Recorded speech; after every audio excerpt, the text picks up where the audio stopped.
E aí galerinha, nós aqui mais uma vez nas nossas pequenas incursões ao mundo do rock. Convido vocês a entrar na nossa nave e irmos direto para o túnel do tempo. Agora vamos chegar bem longe. Vamos voltar ao ano de 1969. Uma época em que a música, eu posso dizer para vocês com toda certeza, a música estava completamente numa espécie de ebulição. Sim, a palavra mais correta para traduzir o que acontecia no mundo musical entre 1967 a 1969, principalmente na Inglaterra e algumas cidades também dos Estados Unidos. Mas eu acredito que o que a gente pode chamar de fusão entre estilos mais complexos, estilos voltados para uma forma de tocar não tão comercial, de forma mais correta, para poder vocês entenderem aonde eu estou querendo chegar, uma espécie de música mais elaborada, não aquela música direta, como se fosse uma goma de mascar que você masca e após 2, 3 minutos o sabor já perdeu e você joga fora. Não, uma música para ser apreciada, entendida, como é que se diz, para que aquilo voltasse de novo no seu dia a dia e você tivesse realmente aquele sentimento de retornar para aquele momento. Como se diz, é uma coisa que é um estilo que passa a fazer parte do seu eu próprio, né? É como se fosse um gadget. Hoje a gente tem os gadgets, que são objetos que a gente pode usar até no corpo. Então, o estilo musical mais complexo, ele se torna algo assim. É como se o ser humano quisesse trazer uma espécie de iluminação própria através do estilo, né? Da forma como se buscava a sonoridade nos elementos. E aonde que eu estou querendo chegar? Eu estou querendo chegar na reunião de alguns amigos que passou a se chamar King Crimson. Sim, eu estou falando do King Crimson, a banda de Robert Fripp. Sim, o grande, o famoso, o fantástico Robert Fripp. O Robert Fripp, ele sempre teve, como é que se diz, de forma mais atuante, quando ele colocava em pauta a sua forma de tocar, um lado jazzístico, né? Ou às vezes fusion. O Robert Fripp, ele não era completamente rock, mas ele trazia elementos do rock, elementos do fusion e elementos do próprio jazz, que ele já era bastante apaixonado. Então ele conseguiu unir essas coisas. E eu posso dizer com toda certeza que o King Crimson, em 1969, ao lançar o álbum In the Court of the King Crimson,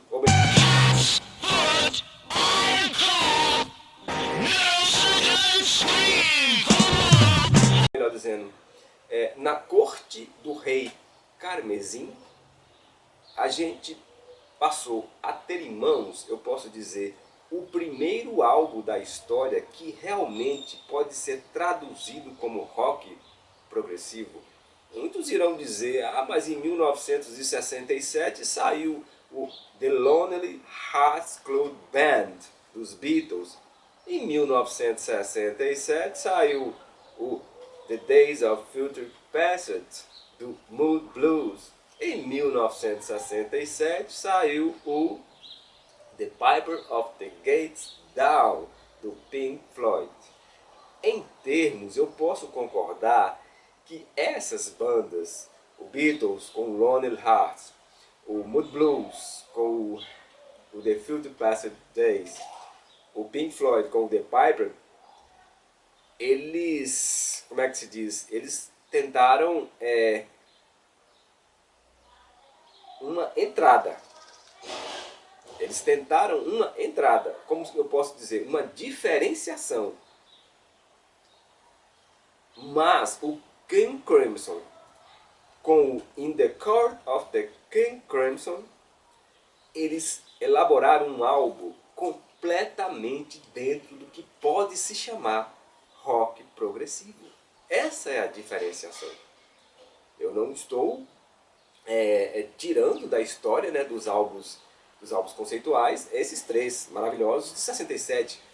Eu não sou muito fã do Pink Floyd. O primeiro álbum do Pink Floyd, eu não sinto prazer nenhum em ouvir aquele álbum. Mas o The Days Future Passed, do Moodlows, e o The Leonard Hearts Club Band dos Beatles é fantástico. Mas a ideia do que se pode imaginar, do que se pode traduzir como rock progressivo, está dentro do que foi lançado como In the Court of the King Crimson. É um álbum que já em sua capa ele traz uma arte que, se a gente olhar com mais calma, a gente lembra muito bem O Grito, né? aquele quadro do Van Gogh, O Grito, uma espécie de grito silencioso.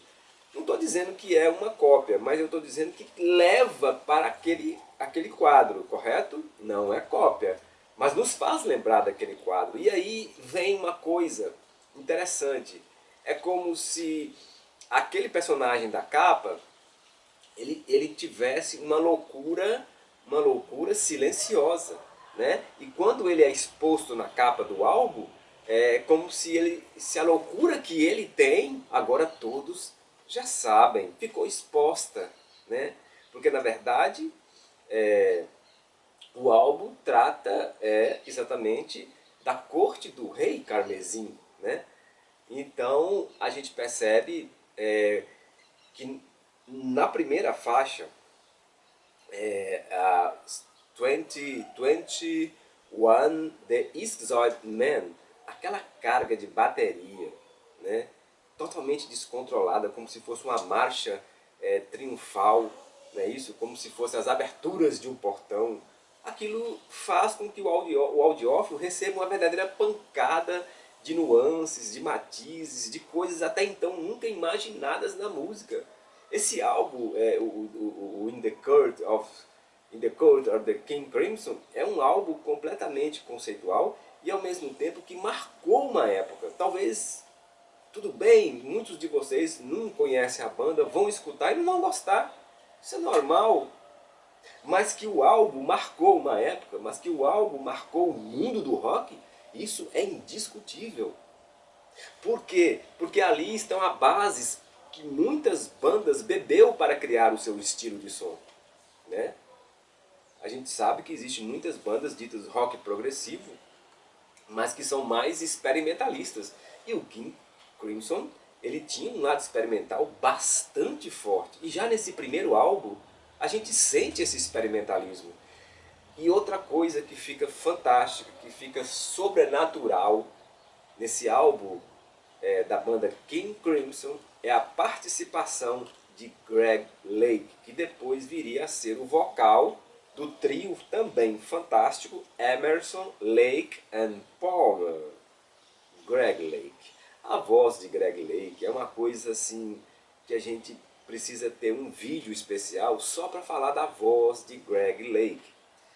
Greg Lake tinha um tom de voz que, ao mesmo tempo que ele conseguia levar a gente para o céu, ele levava para o inferno. Mas não é como se fosse uma depressão, mas é a capacidade que ele tinha de trocar de universos como é que se diz?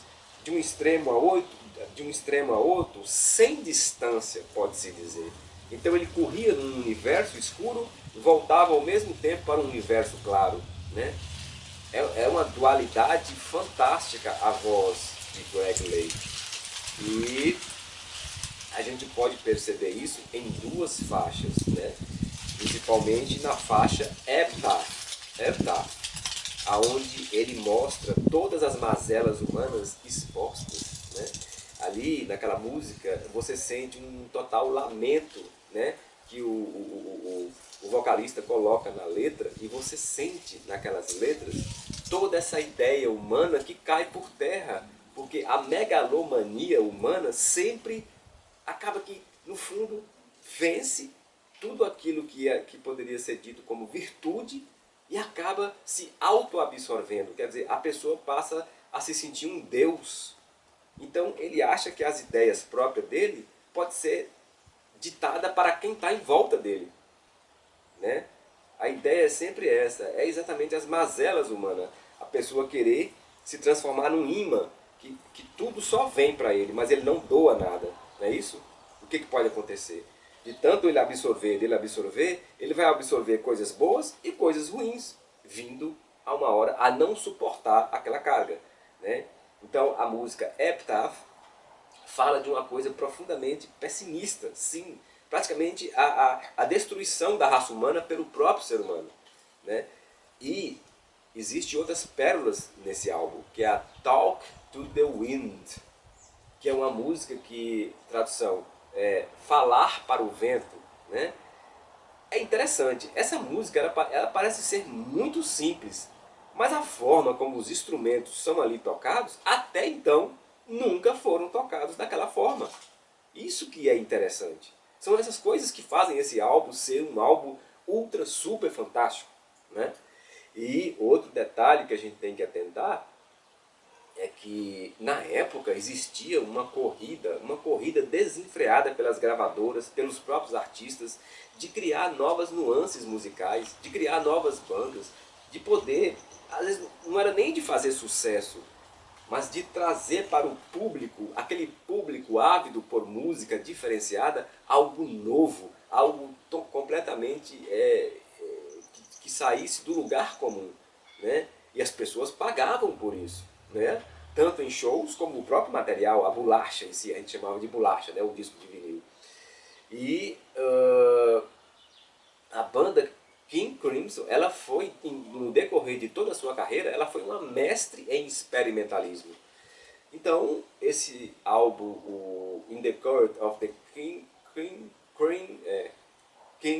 Crimson, ele traduz exatamente a paixão de uma época, né? E outra coisa interessante que o álbum traz de forma muito bem encaixada é o psicodelismo. A gente pode sentir isso em quase todas as faixas. E é interessante que o Robert Fripp, junto com os colegas, eles conseguiram tirar o psicodelismo um pouco daquela coisa meio morosa, meio melosa. Eu não sei se vocês conseguem me entender. O Robert Fripp, ele conseguiu colocar um pouco de uma coisa frenética no psicodelismo. E isso é diferente, isso é completamente diferente. A gente pode perceber isso na música 21 The Schizoid Man, que é a música de abertura do álbum. Esse disco ele é fantástico e ele é para estar entre os melhores discos de rock progressivo da história, né? E uma coisa também bacana e que vocês não devem deixar de conferir é a faixa final. É a faixa final, In the Court of the King Crimson, na corte do rei Carmesim. Lembre-se, a voz de Lake lá está novamente nos levando para o mundo do rei Carmesim, para as suas loucuras, né? Para aquele mundo onde as pessoas, diante do público, mostrava uma faceta teatral, mas por trás as suas vidas estavam completamente como se fossem marionetes, guiadas pelo desejo do rei Carmesim, ou melhor, pela megalomania, pelo egoísmo do rei Carmesim, né? É disso que fala essa letra. Então, gente, a minha dica é: vá atrás, busque esse álbum e escute essa obra-prima. E, detalhe, Robert Fripp, naquela época, ele deixou bem claro: eu não faço música para os pés, eu faço música para a cabeça.